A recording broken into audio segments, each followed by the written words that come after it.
am so Katie, I don't know if everybody knows, I've been waiting for everybody to kind of jump on, but so Katie Morgan has actually resigned as the coordinator for the resource center. Um, so it's just you guys are stuck with me for the time being, and so just trying to transition into Katie not being here, and that was always her thing. So I completely forgot that I did not do an agenda. So I apologize. I'm a little disorganized and a little chaotic at the moment, but we're getting there. We're on there's a light at the end of the tunnel. Um, as everybody's jumping on, if you guys don't care to go ahead and just put your contact info in the chat, that'd be awesome.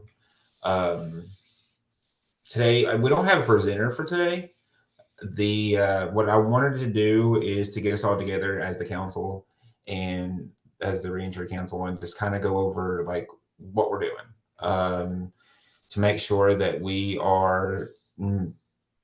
set some clear and real and concise goals, some attainable goals that we can continue to be effective and to continue to be a vital part of to do what we need to do to help the participants that we're supposed to be helping, instead of just jumping on a meeting every month and saying, hey, we can do this and this, and then we do nothing. So that's my plan. Katie and I had actually talked about doing this a couple months ago.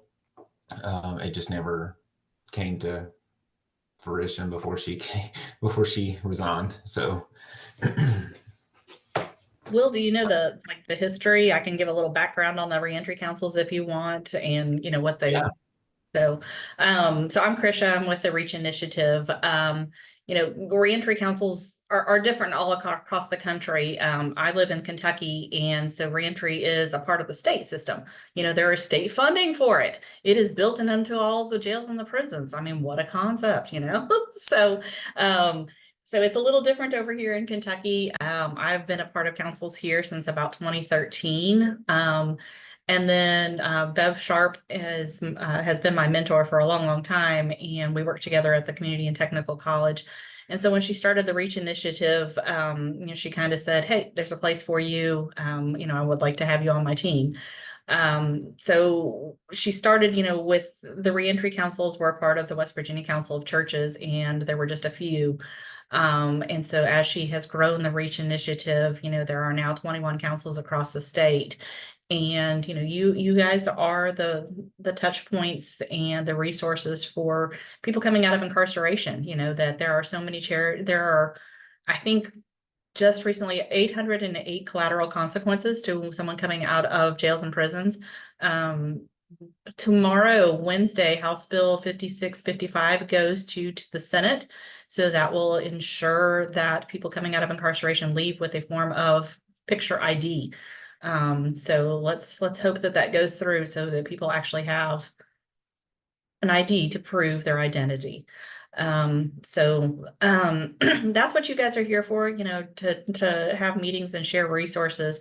And, Will and I have talked about it, and, we want to have your clients and your participants to the table here. So, be sure to include them in your meetings and invite them to participate in this.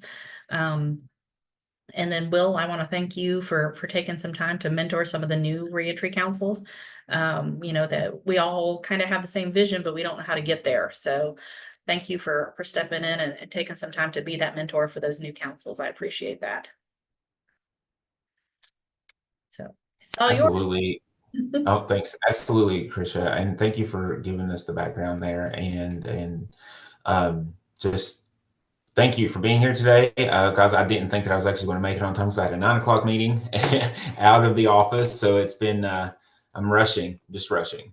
But next month will be a lot better. So as Krisha said, that our main goal is to be here for the community, for the reentry folks.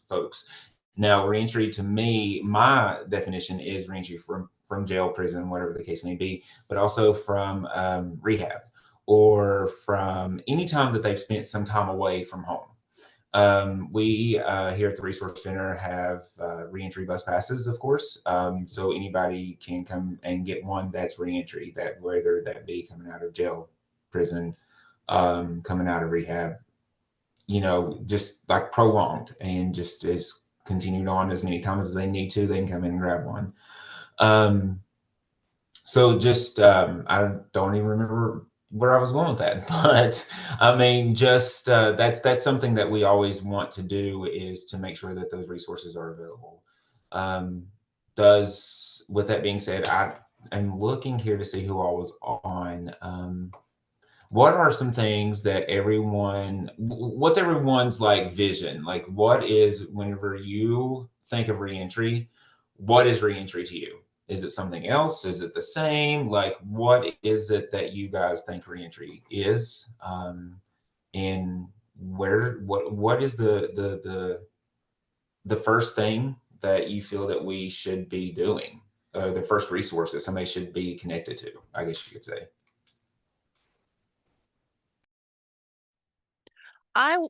Let me start while people kind of ponder that, because we don't do direct service, so to speak. So we're kind of like a second or third layer for this process. But for me, for what I do with community development, it's really helpful to attend and participate in these meetings because you guys talk about the active resources you have. If there are any, if you decide to have a community event, that's something we can come and support, we can participate in, we can provide information and education for those folks who participate in that. So for me, it's kind of, these meetings are a resource for me for potential events, or maybe you guys decide that there's a need to have a community day or some kind of community facing event in Eastern Panhandle, and that's something then that we can participate in as as one of the vendors or agencies, and be there to help provide information and resources to folks. So for me, my perspective is a little different because I don't do, we don't sign people up for Medicaid. We don't, provide a direct service, but we do provide linkages and resources. So for me, that's kind of how I view these meetings. And Sherry, that's awesome. And I'm glad. Thank you for being here and for participating within like other community events and everything that we have. I know that we have two major ones throughout the year. Our recovery fall festival is always the biggest one that we have. That's usually September, October ish. So we try to start working on that around June, July, and starting to get vendors kind of signed up and just to come and just share and be there. Um, so I'm glad you're here. I'm actually glad everybody's here, but I'm glad that you stepped in. Anybody else have any type of like something that you feel that we're missing here with the council? Like you guys, I don't know. I don't know until something I always tell my kids is that I don't know until I know. So you have to tell me, because I give you guys the full permission to be as direct as possible, and tell me what we're missing and how we can do better, because at this point, like, we're helping, but sometimes, like I said, I feel that we do a lot of talking and not a lot of action. And I would like to see more action from the Reentry Council. Not saying that what has done isn't important and isn't appreciated and isn't effective. It's just I just want to kind of see myself. My vision is to see us hitting these goals and hitting these marks and reaching, being more visible within the community, essentially, the reentry council itself. Um, so yeah, you guys have the floor. You actually just said what I was about to say is about being visible in the community. Just because, and I'm seeing this not just with you guys, but with all of the reentry councils, I run into people and I say something about, come to these meetings and they don't know the reentry councils exist. Or if they do exist, they don't realize that they're actually effective and they do something. They kind of have a negative idea in their mind. So that was actually going to be something I was going to ask about, is like getting out there in the community more. But you've already got that on your radar, so I will be quiet now. No, and I mean, seriously, that's amazing that you recognize that as well. So, I'd love to, the biggest thing, like, so how do we become more visible in the community? And like, that's a question for for everyone as well. So how do you guys feel that we can be more visible throughout the community? Will, we have little pocket resource guides at the Reach. We had like 25,000 of them, and I think we're down to the last few boxes. Yeah. Which means it's their time to be updated. So before, we need to review everything and we will update those again. But they're awesome, and they're, like I said, they're pocket size, and so once we get those, we will distribute those again to the councils, so that as you have community events like this, that you can put them out there. It has our contact information on there for the Reach. And then we tried to do some of the, the statewide resource information on there. But as you have those community events, reach out to me if you want, and I'll create some kind of, flyer or information. That resource guide that Katie had sent out the other day, I sent it out to all of the councils across the state the other day, because that was just an incredible visualization of what people can see at their progress and stuff. But whatever, you want help from us as the Reach, just let me know. If it's marketing, or, we are a nonprofit too, so we don't have a whole lot of money built into stuff like that. But as you see local grants come about, let me know and I will help you write those, or I will write those for you. I'm trying to steer away from like Walmart and the T-Mobile and things like that, just because all of it will fall under the Reach as our tax ID number. And Walmart will go, that tax ID number has already received that once for the Eastern Panhandle, so then Logan won't get it, or some of the other councils. So I'm trying to stay away from those bigger grants. But if you have a local foundation or something like that, send it to me. We can see if we can get a couple $100 for, swag or whatever, to get you guys more out there in the community.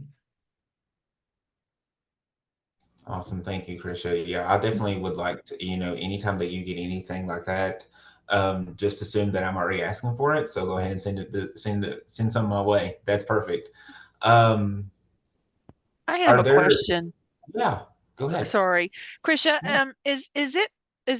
do you have a way that you could centralize some funds and then disperse among the councils as they would need some money for something? Is there a way that you could do that, or is that not I mean, we possible? could, like, like those marketing things, like we could use that, then could be used across the state for like when we print those resource guides. That's something that we could centralize and could be used by any council, not just specific branding to this council. So yeah, we could do something like that too. Because I know And I have worked with Aetna over here in Kentucky to help me with a lot of different programs. So and with those funds, Krisha, are those used for a specific, like, what can those funds be used for? It just really depends on who our funder is, because we have so many different funders. It just really depends on what that line item is. Palatine has to be used specifically for the navigators. Just Trust is a little bit more lenient. We can use that for marketing and things like that. Tomorrow, I hope to submit our Appalachian Regional Commission Inspire grant, so that will be for navigators. So it just depends on who the funder is, but we'll find money for most of that stuff. So Okay, awesome. Thank you. Mhm. Because if funds, if something comes available, of course, items for somebody coming out of ERJ, that's always something that's needed. We've actually ran out of the bags that we received at the conference. Okay. So we did have a local, I think it was TMI, and forgive me if I'm wrong, but TMI actually provided a few bags of items to take over to ERJ. Okay. Yeah, and those, it just depends on where we get those too. Sometimes we get this a lot from core, which is mostly, Huntington, Cattle and Kanawha and those areas. So they are specific on where those are distributed. So it just really, we have to figure out, who allows us to just put stuff where. But yeah, so we'll be getting more of those too. Okay, awesome. Thank you. Anybody else have any thoughts or feelings of something that the council, like something that you feel that the council isn't, a goal that the council isn't hitting, or a target or what have you? Hey, Bridget. I will. I just was curious if you could maybe give us an update of how well their communication is with ERJ and people being released. I know you're pretty much there on site, so just thought if you could give us as a council an update. I know that was always a challenge before of if we aren't connecting with people ahead of time before they're released, then it makes it very difficult to, it'll increase their success if we can connect to them sooner than later. Thanks. Sure, no, and I agree. So like there's some communication now. It's still not the where we want it to be. I do know that intake has been a little bit more, if they see something for someone that is going to be homeless or needs some sort of resource, they will reach out to us sometimes. It all depends on how many releases they have that day. Of course, we stay in contact with Robin King over at the jail, with the goals unit. Aaron and I actually just met with the goals unit and just talked about a few resources. Aaron with Jobs for Hope, last week, I think it was. Yeah, it was last week. So we met with them and just talked about our resources, but still a lot of times people don't know that they're being released until they come get them off the pod and say, hey, you're leaving, let's skedaddle. And a lot of times intake doesn't know that. So there's really not that heads up unless it's somebody going to treatment or somebody going, their home plan or what have you. So we definitely would love to improve on that and trying to. It's just sometimes we hit those barriers and it's all about the people reaching out. So sorry, I hope we're trying. So, but that's the thing. That's a goal. That's a goal that we need to be hitting. That's a target, that's a very attainable goal too. So thank you. I'm gonna write that down. Aaron, did you have a question? My hand was raised in terms of the feedback or what else could we do. And we've had this a few times where I know there's some experience in the council of personal experience of incarceration and release. But sometimes that isn't an accurate reflection of what current folks are facing. And so I think it's been beneficial when we've had somebody that maybe served, 3, 4, 5, 6 years or whatever it may be, and they're like a year out or 6 months out of release, and just to kind of share their stories and experiences so we can see how we can share that information and where those gaps are. Similar to Sherry, I'm not a direct service agency. We just refer and use like linkages stuff, and I'm only one person. So if somebody hasn't heard of Jobs and Hope, that's probably pretty likely. And so just trying to get the word out amongst kind of even just peer groups of how we're able to do that and get an accurate reflection, a cross section if we have more than obviously a handful of people, of what that experience can look like. Because reentry to just coming back home to your wife and working at the family place and is going to look a lot different than somebody that's came here just because they needed to stay in West Virginia and wanted to not go back home, and experiencing what we look at here. And then of course something on the funding side of things. There's a lot of organizations and funders that serve West Virginia, but when you break it down, they don't serve the Eastern Panhandle. So that's an issue. And then also when they do serve the Eastern Panhandle, it's doesn't cover the expenses that folks incur here. So for example, $500 towards a rent voucher might get you somewhere in other parts of the state, but here that doesn't get you anywhere. And just, you're just throwing some crumbs in a huge well. And so I'm wondering if there's a way to help capture or support or subsidize some existing funding and agencies that help make up the discrepancy so it's more proportional to the challenges and expenses that folks are seeing trying to live in the Eastern Panhandle. Because that's huge. And then, like I said, there's a huge funding gap when you look at the amount of things that folks cover, and really grateful that other parts of the state have those resources. So how can we replicate and make something more applicable to here? Or like I said, be that stopgap of like, okay, if they, this agency is going to put up $500 for rent, here's this funding that allows us to double that or make it 800 or something like that, so that we can maybe as a cohort use our collective resources and funding knowledge to try and find a way that can serve as a supplement to increase impact and effectiveness.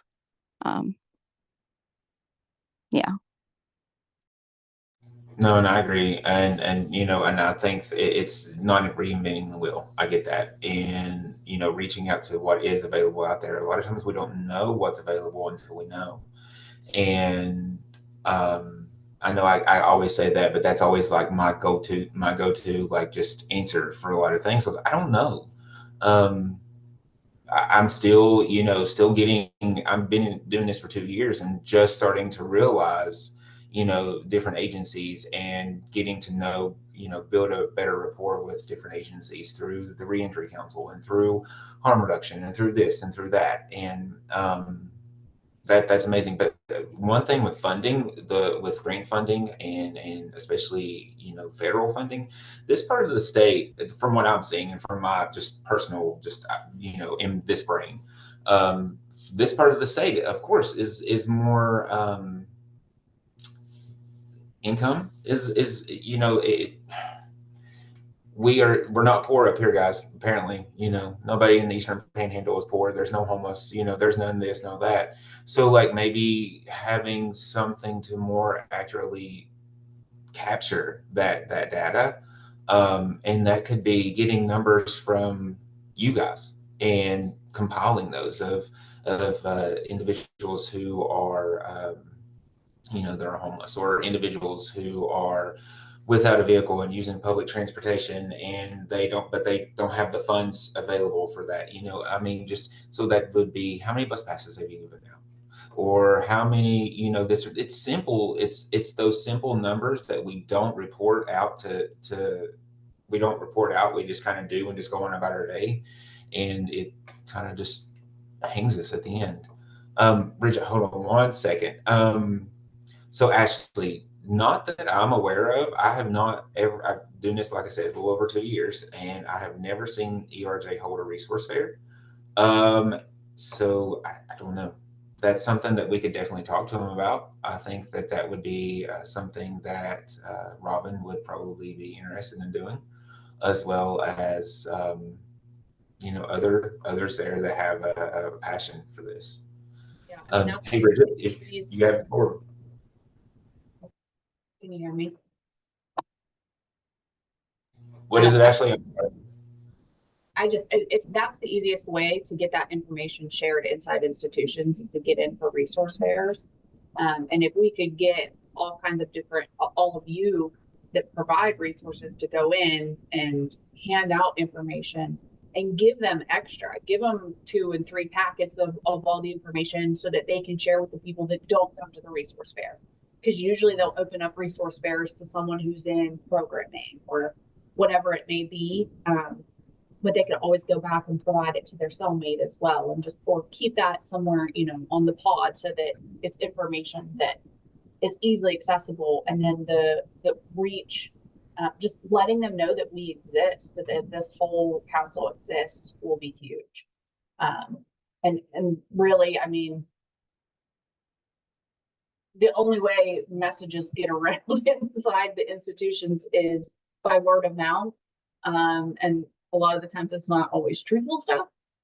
But if we can get some really good stuff in there, I think that would be a great way to get our name out there. Really.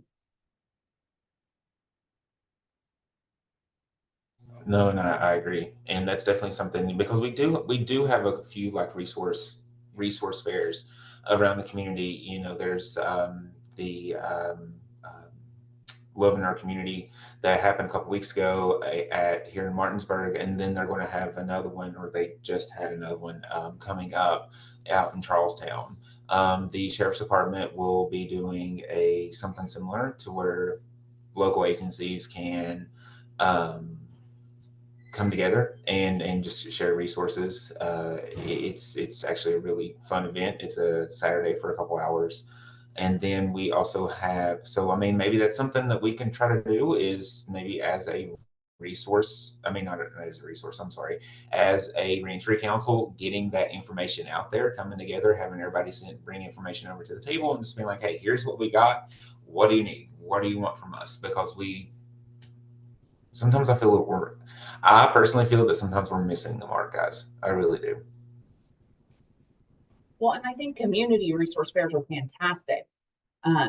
The issue is the population that we're trying to reach. And maybe it's not just ERJ, maybe it's residential treatment facilities too. And we go in and we do the same thing there. But just kind of give them a spiel of what it is that we can provide them and all the different connections that we have as a group. That truly they only need to make a connection with one person in this group, and then we can soft hand them off to someone else.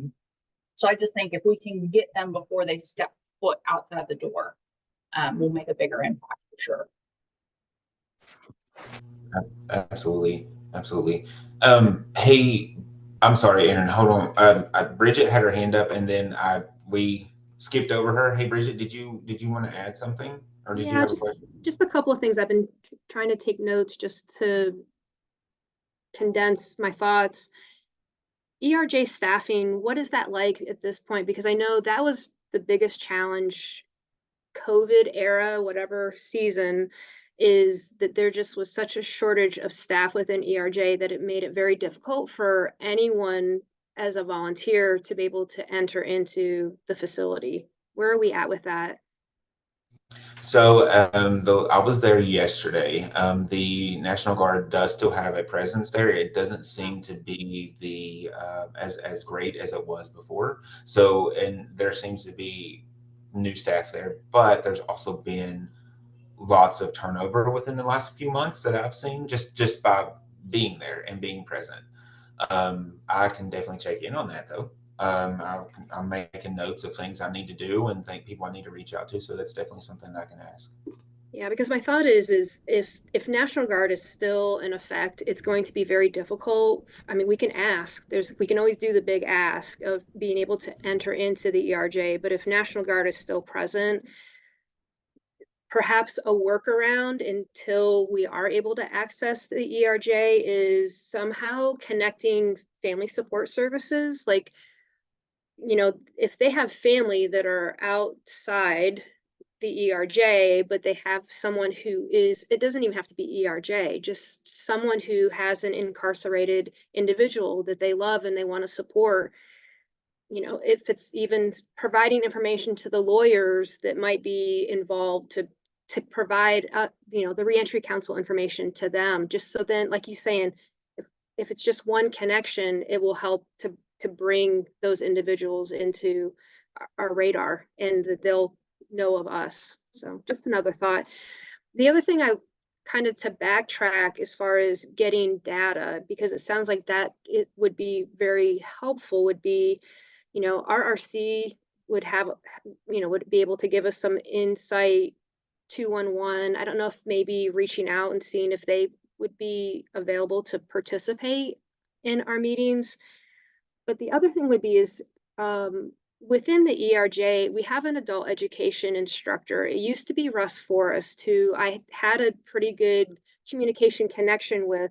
He has since retired, and that is a new person. But they're providing GED high school equivalency services to those that have an interest in our inmates within the ERJ.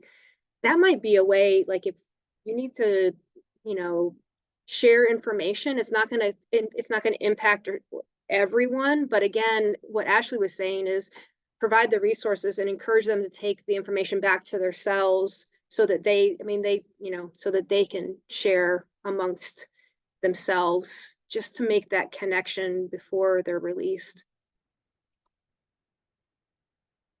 No, and I think that that's awesome, and I was just thinking about like different connections I've made there. So there's also SciMed is in there with their mental health professionals that could definitely share some resources. Hey, this is what X, Y, and Z can do. So contact them or pass it around or whatever. So there's also the um, chaplain. I mean, always speaking with him, and having him help pass out, pass the word on. So yeah, Aaron, you're good to go.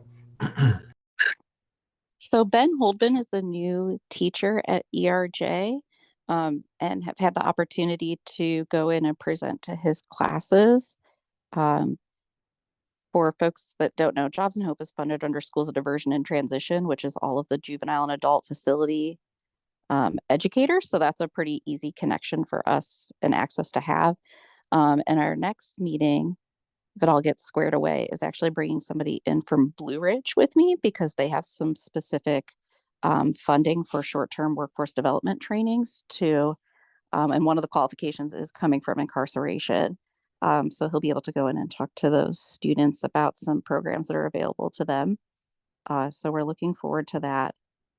So fingers crossed. And then I raised my hand because we have a few federal folks on this call, and I think that that's a population that we haven't dabbled into. So like Ashley, I think Josh and Phyllis are still here. And Josh and Phyllis have been really great to also give me access to their facilities and cohorts. And obviously we all see a lot of folks that are on federal supervision in the Eastern Panhandle. So I just want to make sure that we're acknowledging the work that folks on this council have done to make sure that inmates have that information outside of the state system. And then obviously just their participation here is amazing. And like I said, I'm very grateful for that. So just wanted to, I didn't want to put them on the spot, but just wanted to make sure that that was a population of inmate that we weren't forgetting, because there is a lot of motivated staff that's there to support those folks. And it can make things a little different because there's no parole and all that First Step Act and when are they going and how do we see them, and you had talked about some work that you've been doing with other reentry councils, and obviously federal, they're coming from everywhere. So didn't know if there's any feedback or insights about how we may be able to better serve that population that's coming back to our communities.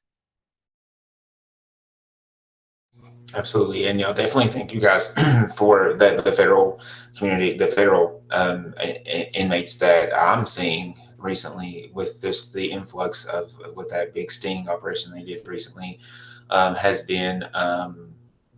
I've seen more federal folks within the last couple of month or so than I have in 2 years. So yeah, and thank you guys for being on here. And you guys are more than welcome to share with any. I know Ashley has, but and Phyllis, you guys are more than welcome to share any kind of information that you guys have, any questions you guys have, anything that you feel that we need to do, or anything that you feel that we are. And again, I reiterate what Aaron said. I appreciate you guys. We appreciate you guys as a council, but I appreciate you guys from the Resource Center for just jumping on here and listening and sharing and helping. And yeah. Don't know exactly who you are, and I apologize, but PC, you have, it's your turn. Go ahead. Okay, it's Phyllis that Aaron was talking about, Phyllis from Alderson at the Federal Female Facility. So I'm Awesome. no Thank you, longer the Phyllis. RAC. You're welcome. I'm no longer the RAC, the Reentry Affairs Coordinator. I've got a different position, but I will still try to attend the meetings. Sherry Willer is now the new Reentry Affairs Coordinator here at Alderson. But I wanted to speak on what I have done in the past. I've been part of this Reentry Council with Bridget for a long time. So I have spoke with her about getting resources for some of the ladies that's left here. So I enjoy working with you all. I have in the past put in the ladies release packets if they're releasing to West Virginia and especially up y'all's way about the reentry councils, also the one in Beckley, all the ones that we have on the list and that I attend the meetings. I put that in there. The only thing with us is we have to make sure that the contact information is a work-related number or work-related email, because they will contact you also. I always ask people, if you give us something to share, if I find something online, I try to make sure it's a number or a email address or even an address that they can send mail to and contact, because they will do that. So if you could give us something or create a flyer that we can put out. Also, we have a resource room that I put information in. So after our job fair at the in the fall, if the agencies that come have leftover information or if they can't attend, they'll send us information and I will put it in there as a resource. And Ashley's correct. The ladies who don't come to the job fairs or resource fairs, they take information back to the housing units or they take it for their friends. We have federal inmates here from every state. So that kind of narrows down the thought process of the ladies. Sometimes they'll say, well, it's not worth going to, it's just West Virginia resources, but they don't realize there's other resources in their area that's comparable to what we offer or what we put out that they could research or have the Reentry Affairs Coordinator research for them. So we can still put out that information in the resource room, the job fair we have. If somebody would like to attend, we can send out information to the councils on that, because that's where they get a lot of information. The last time I ran a roster for West Virginia inmates, I think I had 37 or 38, but then that was again towards the end of last year. So we don't have a high population and it changes all the time. And like she said, First Step Act, the Second Chance, and all these immediate relief.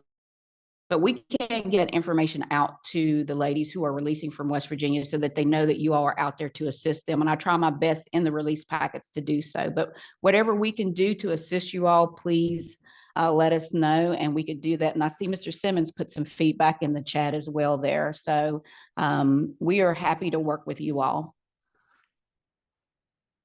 Thank you, Phyllis. I appreciate that. And then as far as getting information to you guys, there are some reentry flyers of the actually the email that came out today has all of the Eastern Panhandle dates on there, and there's other ones that are on the website. But I can definitely make a note to send you some information for Reach and the reentry council. Sorry, that was Robin. That Robin from the jail. So I can definitely send you some of that stuff over. Just give me a couple days to compile it, and I'll get it over there to you. And if anybody wants anything specifically from your agency or anything feels that it would be helpful to give to Phyllis, shoot it my way. I'll shoot it over with the Reach stuff. And I think Ashley put in here also, I think the Raleigh County, and Ashley, I don't know if you were on that meeting, they had got together at one point a packet of agencies that were on the meeting, like PDF, and put it together. And we gave it out as well. So it's just a packet of anybody who wanted to send information about their agency, put it all together. Once they compiled it, they sent it out, and we were able to print it off and give it out to people returning to the community. So it's something simple. It's all together. Everybody puts their stuff and give it out. Awesome. Great. Thank you, Phyllis, really. Leah?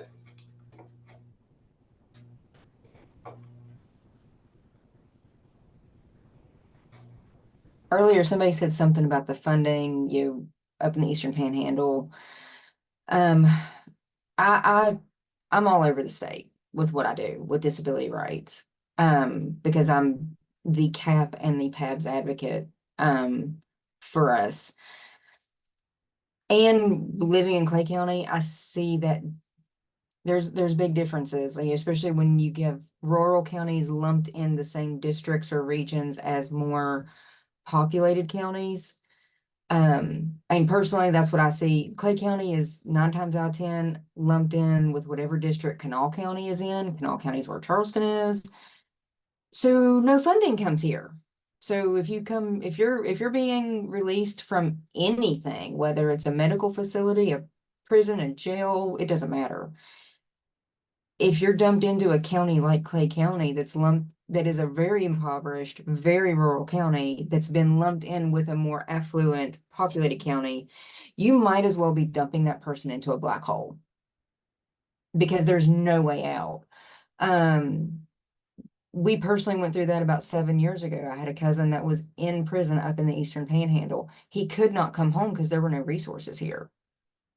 He had to go through the whole reentry process up there in the Eastern Panhandle because that's where the resources were.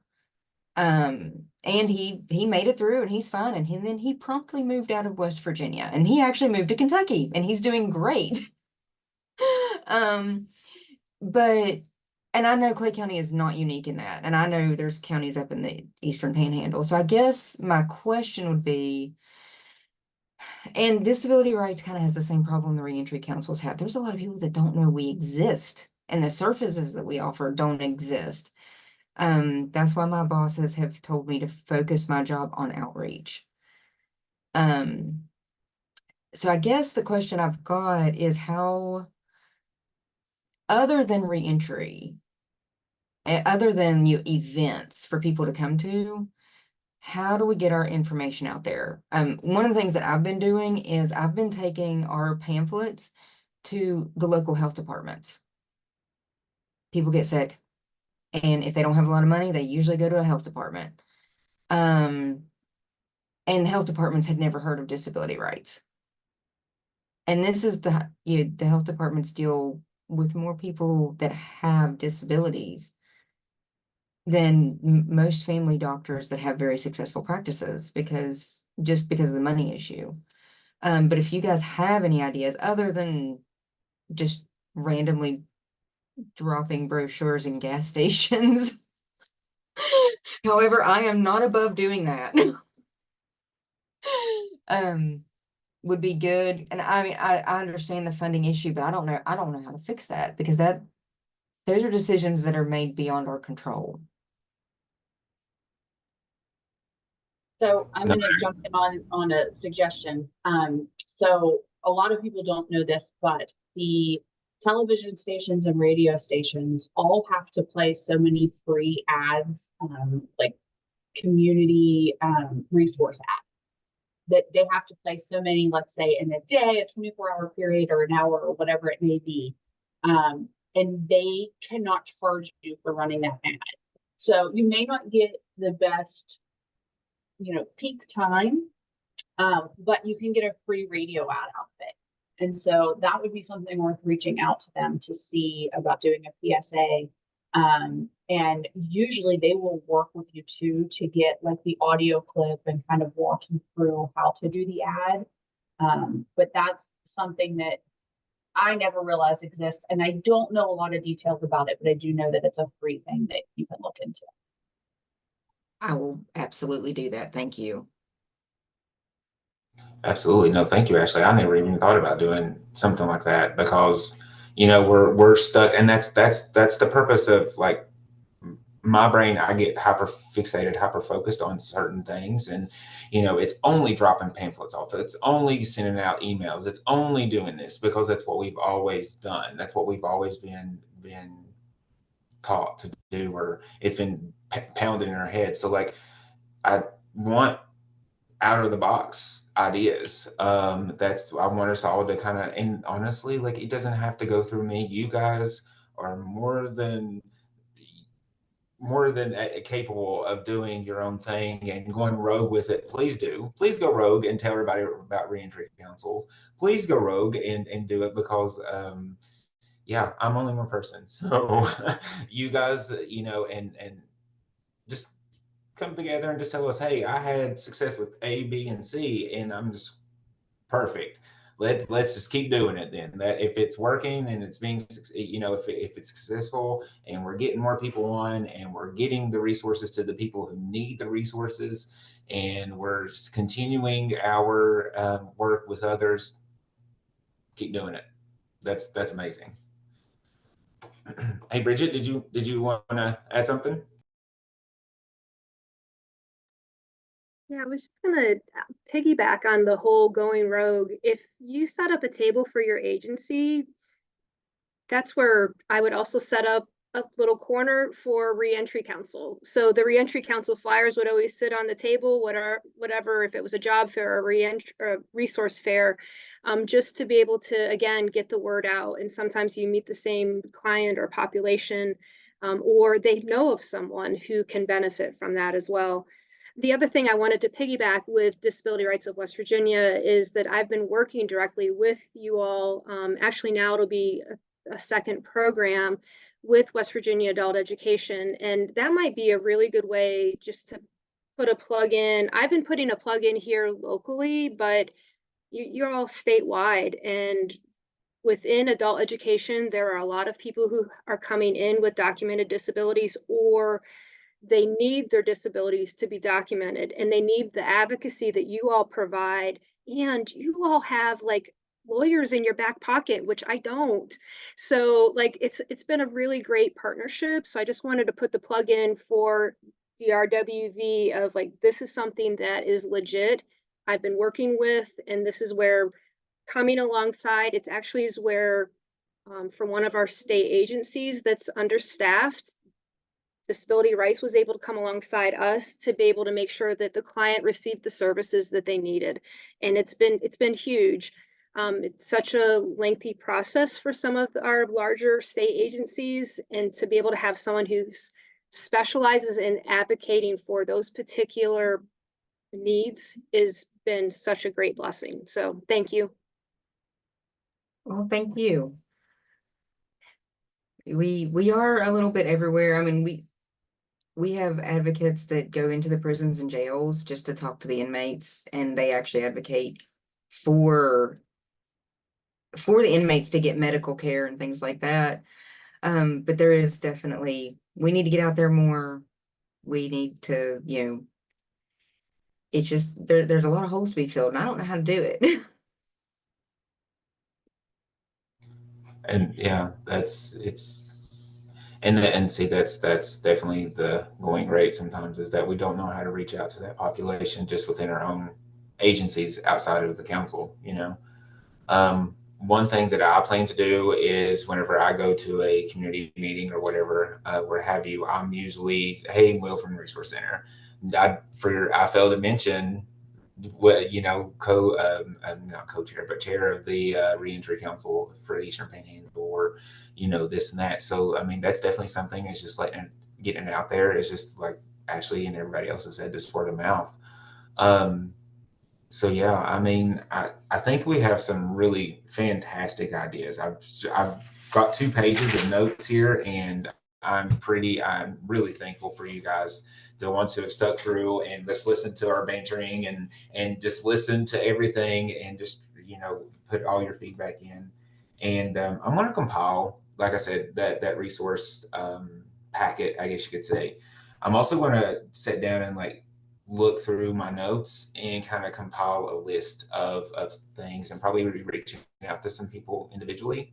And you guys are more than welcome to send anybody my way, or if you, like I said, go rogue, do your own thing. That's perfect. I will not fight you. But so just in reentry council, I can't even think of the word right now. But anyways, anybody have any stories, success stories to share? Any needs? Anything like that?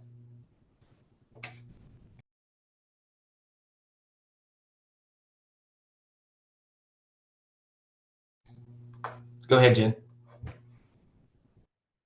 Hey, how are you? I'm good. How are you? Good. Hey, I just wanted to throw out there, just in case you didn't know, but the Tri-State Alliance has been working on collaborating and putting together resources so that you don't have to recreate the wheel. You might want to reach out. I'm not sure who is in charge of they have different task forces that they're working on. And I can't remember her name, but Angie Gray or Nicole Coffey are the ones who kind of coordinate the alliance. Um, so I just want to throw that out there because I think the resources probably are very similar. Yeah, absolutely. No, and I definitely, so I would definitely reach out to Angie and Nicole to see what they're doing. So that we're not reinventing the wheel. Thank you for that, Jen. I really, really appreciate that. I never see, that's the thing, one track brain, and got 500 other things going on right now. So my mind probably isn't thinking about what needs to be thought about. So I apologize and thank you for that. Anybody else have anything else to kind of to throw in there? Please do. The floor is open.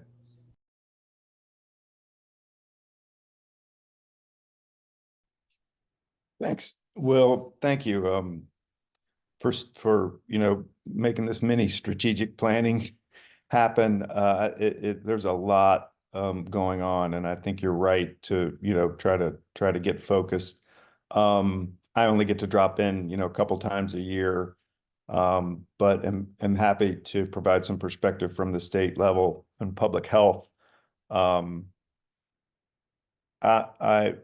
dealing with infectious disease outbreaks related to substance use, so HIV, hepatitis, and syphilis in particular.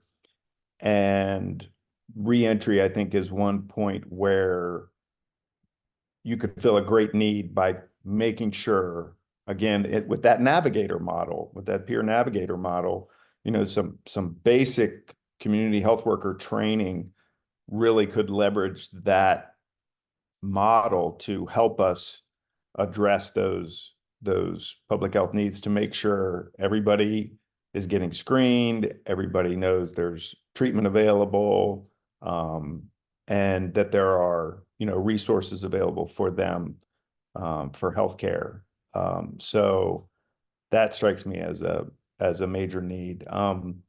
We're dealing with an infant and maternal health crisis, right? So we have disproportionately high levels of maternal mortality and infant mortality, prematurity, low birth weight, all these things that we're struggling to get a handle on, and justice involved pregnant women would be a fantastic focus area if you were really looking to apply the time and resources that you do have available on a focus group. There's a huge need there. We are trying to expand doula care capacity, so trained people who can provide some prenatal coaching, can be there during labor and delivery, and also there and the postpartum period. So the thing is, again, not having access to the folks who are at highest risk. And I certainly think women exiting incarceration fall in that high risk category, particularly with the reproductive health landscape that we're dealing with now and shortage of providers. It's not going to come. There's not a top-down solution that's going to come from the healthcare system. We've got to build it up at the community level with people who are familiar with what's going on locally. So those are two things that come to mind. And if you end up wanting to do a subcommittee of some type, or flesh those ideas out further, I'd be happy to chip in whatever I can. Awesome. Thank you, Dr. Dana. I definitely will be, going to the drawing board and looking at some of these situations, especially looking from the harm reduction model and that world, and kind of bringing it to this world as well. So, I mean, it's definitely something that is people, reentry folks are going to need. You're right. So I agree with you on that. So I definitely will be in contact as soon as I can get, as soon as I can get a few other things kind of lined out. So yeah, thank you for that.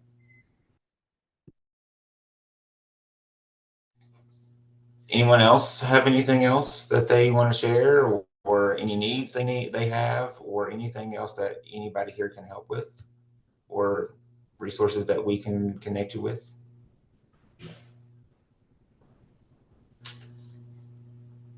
Okay, guys, I appreciate you guys. I appreciate you guys for being here. Sorry, it's been a little hectic and chaotic and a little messy today, but I think that we've got some good ideas. I think that we got some good paths to go down. I love the fact that we focused on maybe a couple. That way that it's not so overwhelming and we're not all just rushing around trying to do 5 different things when we already have 10 other things to do over here. So I appreciate you guys.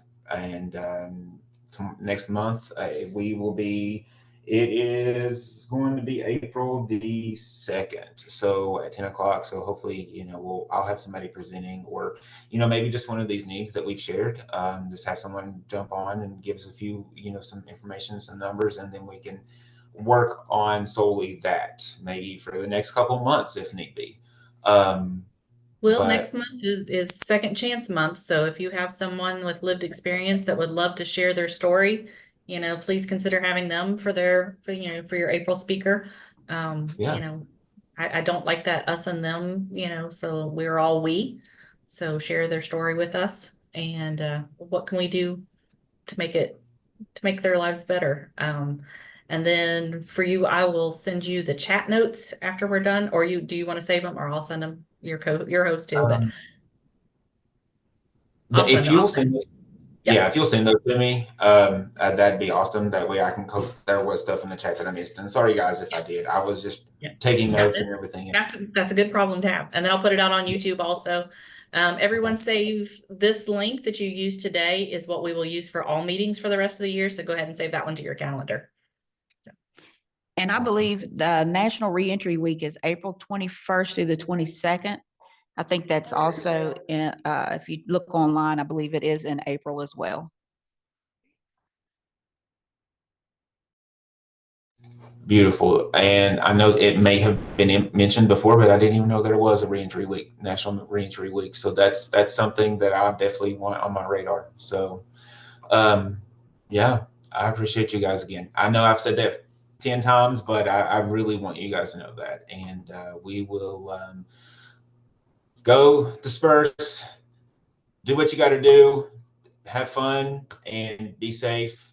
And hopefully, come next month, we will have a lot of some work done. So.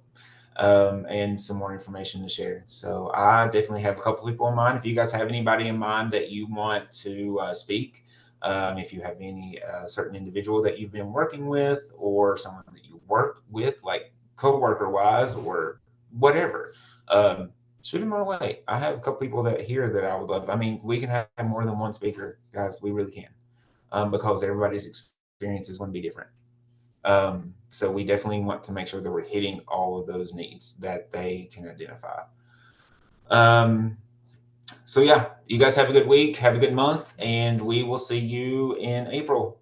Thank you guys. Have a good week, everybody. Bye guys. Thanks, everybody.